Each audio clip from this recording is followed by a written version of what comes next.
En esta oportunidad vamos a hablar de los impuestos en Colombia. Existen tres tipos de impuestos en Colombia que se dividen de acuerdo a quién cobra los mismos, ya sea de carácter nacional, departamental o municipal. Vamos a iniciar con los impuestos nacionales, que son emitidos por el Poder Ejecutivo y sometidos a consideración del Congreso Nacional. Estos son el impuesto al valor agregado, o IVA, que se incluye sobre la venta de bienes y servicios en el territorio nacional. Los productos se encuentran divididos en tres grupos: los productos gravados con 0%, el 5% de IVA y los del 19%. Los productos que están dentro del grupo del 0% corresponde al 35% de los productos de la canasta familiar.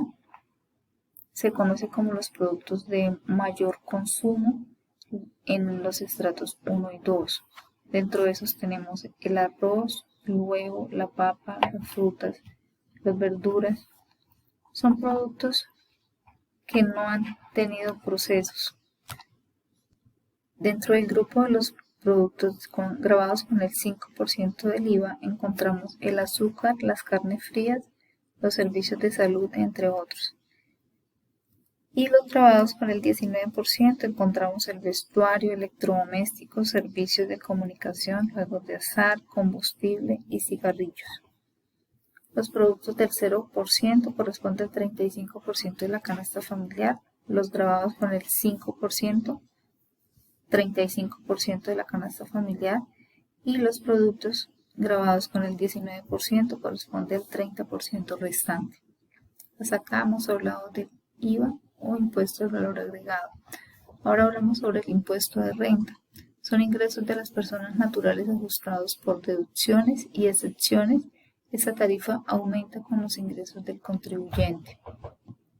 A nivel de empresas, la tarifa de impuesto de renta es fija y no importa el tamaño, tipo o rentabilidad empresarial. Otro tipo de impuesto nacional es el impuesto de timbre nacional.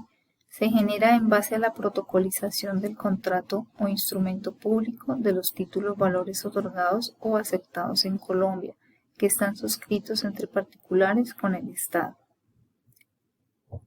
Las contribuciones especiales son gravámenes establecidos por el gobierno colombiano buscando cumplir ciertas necesidades en el presupuesto de la nación. Acá encontramos el impuesto para preservar la seguridad democrática y el gravamen a los movimientos financieros. Hasta acá es todo lo relacionado con impuestos nacionales. Ahora vamos a hablar de los impuestos departamentales, que se fijan por departamentos. Dentro de ellos encontramos el impuesto al consumo de cerveza, licores, cigarrillo y tabaco, impuesto predial unificado, impuesto sobre vehículos automotores, sobre tasa a la gasolina, impuestos a los vehículos. Y por último, los impuestos municipales, que son fijados en cada municipio. Encontramos el impuesto de industria y comercio, impuesto predial unificado, impuesto sobre vehículos automotores, sobre tasa a la gasolina, impuesto de azar y espectáculos, impuestos de delineación urbana. Ahora pues vamos a hablar de los componentes que conforman dichos impuestos. Encontramos el hecho generador. Es aquel que da lugar al nacimiento de la obligación tributaria entre el Estado y el contribuyente, sin tener en cuenta si es impuesto, tasa, contribución o algún otro gravamen. La base gravable permite determinar la renta o valor que tendrá en cuenta el tributo y sobre los cuales será liquidado el mismo. Las tarifas corresponden al valor a pagar dependiendo del porcentaje determinado sobre la base gravable, que es fijado por ley. Tiene principio de progresividad, es decir, a mayor capacidad económica del contribuyente, mayor será la tarifa. El sujeto activo es el beneficiario del aporte fiscal que efectúa el contribuyente por un determinado hecho, en este caso el Estado. El sujeto pasivo, aquel al cual le corresponde efectuar el pago de gravamen, sin importar si es una persona natural o jurídica, ya que todos los ciudadanos y empresas somos potenciales contribuyentes. Entonces, el sujeto pasivo puede ser una persona natural o una empresa.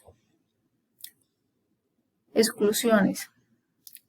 Las exclusiones es exoneración del pago de una obligación tributaria de carácter restrictivo, por tanto abarca los supuestos previstos en la ley que los establece siempre y cuando se cumplan los requisitos exigidos por su procedencia. Es decir, las exclusiones tienen su norma y deben cumplir la norma que la cobija para que esa exclusión se haga efectiva.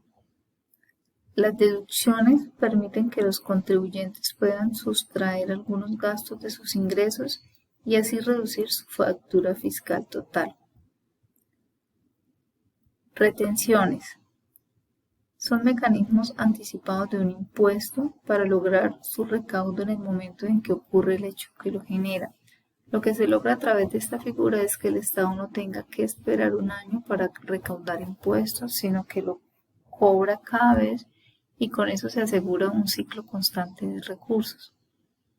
Dentro de estos retenciones tenemos impuestos sobre la renta y complementarios, impuestos sobre las ventas, impuestos de industria y comercio, retenciones de nómina, retenciones de alquileres, retenciones profesionales, intereses percibidos por fondos, entre otros. Ahora, estos pagos están estipulados por unas fechas. Algunos son de pago mensual, otros son de pagos bimensuales y otros de pago anual.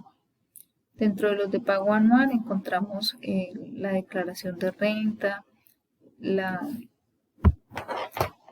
el impuesto predial y de vehículos es un impuesto que se cancela anualmente, y el IVA de sobre las ventas se cancela bimestralmente. Esto es, a grosso modo, un resumen sobre los impuestos en Colombia.